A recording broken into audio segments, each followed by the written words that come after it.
તો આજના આ કાર્યક્રમની અંદર, આજના હાસ્ય દરબારની અંદર હું તમારો પ્રદીપસિંહ ચૌહાણ મારા તમામ દર્શક મિત્રોનું હાર્દિક સ્વાગત કરું છું.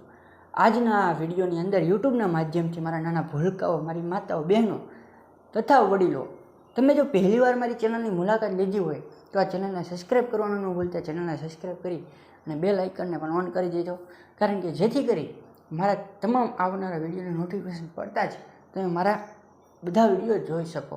અને આજના વિડીયોની અંદર હેતુ મારો એટલો જ છે કે તમને ટેન્શન મુક્ત કરવું.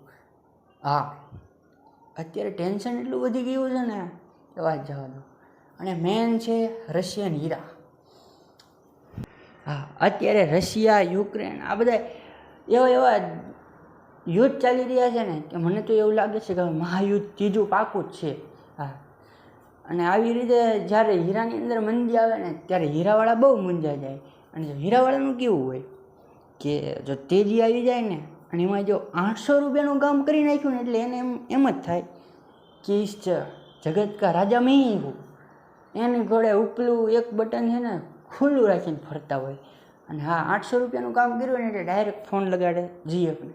હા, બોલ ને ગાંડી, અરે તારું રિચાર્જ પતી ગયું, લાવ અત્યારે કરી દો. જાણે કેમ એક દિવસ નહીં 5000 રૂપિયા કમાતો હોય, હકીકતમાં એવી રીતે એ વાત કરતો હોય.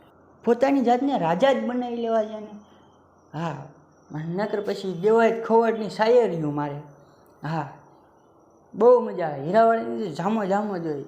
એ હીરાવાળાની જે વાત જ અલગ છે હીરાવાળાની. હા, હીરાના કારખાને જાઓ ને એટલે બહુ મજા આવે. હીરાના કારખાનામાં તમે જે ઘંટી ઉપર કારીગર બેઠા હોય તો અમુક તો દિલથી શાયર બની ગયા હોય. હા, હીરા ગસતા ક્યારેક દેવાય ખોવાડની શાયરીઓ મારતા હોય, ક્યારેક પોતાની શાયરી મારતા હોય. અને હીરા લેવા જાય ને જો એમાં ઉડ્યો હોય ને તો બીજાનો હીરો ઉડ્યો હોય ને તો એન્કર બેઠો ઘસતું શું કે ખબર છે? હા, પેલનો હીરો કેવો ખબ કરતો ઉડ્યો હોય, એમાંય અમારા ભરતભાઈ બ્રશ મારતા હોય, એ શાયરી વાળતી હોય. હા, હીરાવાળાની બહુ મજા આવે.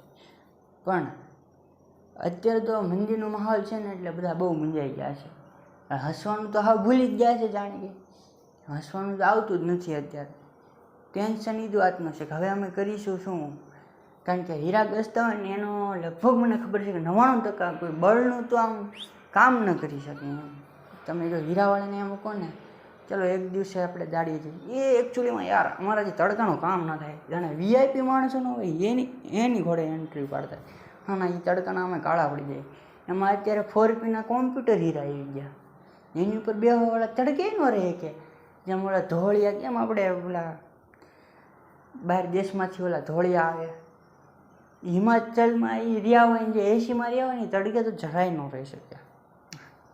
હકીકતમાં અત્યારે તો મંદિરનો માહોલ ઉપરથી ચૂંટણીનો માહોલ. અત્યારે ચૂંટણીનો પ્રચાર જોરથી આવી રહ્યો છે. લોકો બચારા વિચારે છે કોને દેવી. બીજેપીવાળા આનું સામેવાળાનું ક્યાં, ભાજપવાળા, કોંગ્રેસવાળા આના ટાંગા મોડી નાખે. અને અત્યારે ચૂંટણીનો પ્રચાર એવી રીતે ચાલી રહ્યો છે ને, બીજેપીવાળા અને કોંગ્રેસવાળા એ વોટ અમને દેજો ને પાછા છે ને ડીજે રાખીને ગીત વાગતા હોય, ધબાધબી બોલતી હોય. હા, અમને વોટ દેજો. હા, પણ અત્યારે ચૂંટણી ચાલી રહી છે તો હું એક વાત જરૂર કહેવા માંગુ કે અત્યારે વોટ દેવો એ આપણો હક છે ને, એ વોટ દેવો જ પડે. એક સારો માણસ આવે એક સુધારો પણ થાય. વોટ કરવો એ આપણું ધર્મ છે. અને પછી વોટ જેને દીધો હોય એને કામ કરવું એ એનું કર્મ છે. હમણાં તો પછી મારો મિત્ર તે કહેતો હતો મારે ચૂંટણીમાં ઊભું રહેવું છે. મેં કહું ઊભા રહ્યો તાકે વોટ. મેં કીધું એ તો પછી શું? મેં કીધું એ તો પછી ઘરમાં મહાભારત થાય. મેં કીધું કેમ?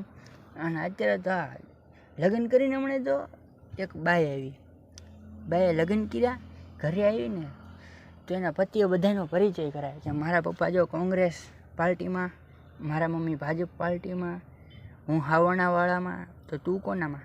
તો કે હું એકમાં નહીં, હું અપક્ષમાં. હા, મેં તમારી સામે ઊભી રહીશ કે હા. તો આજના આ કાર્યક્રમની અંદર, આજના આ વિડીયોની અંદર યુટ્યુબના માધ્યમથી તમને થોડી ઘણી હસાવવાના પ્રયત્ન કર્યા છે. અને જો આજના વિડીયોની અંદર તમને થોડી ઘણી પણ મજા આવી હોય તો મારી ચેનલને સબસ્ક્રાઈબ કરવાનું ભૂલતા નહીં. અને બેલ આઇકન પણ ઓન કરી દીજો. તમારો ખૂબ ખૂબ આભાર. મળીએ છીએ એક નવા વિડીયોની અંદર.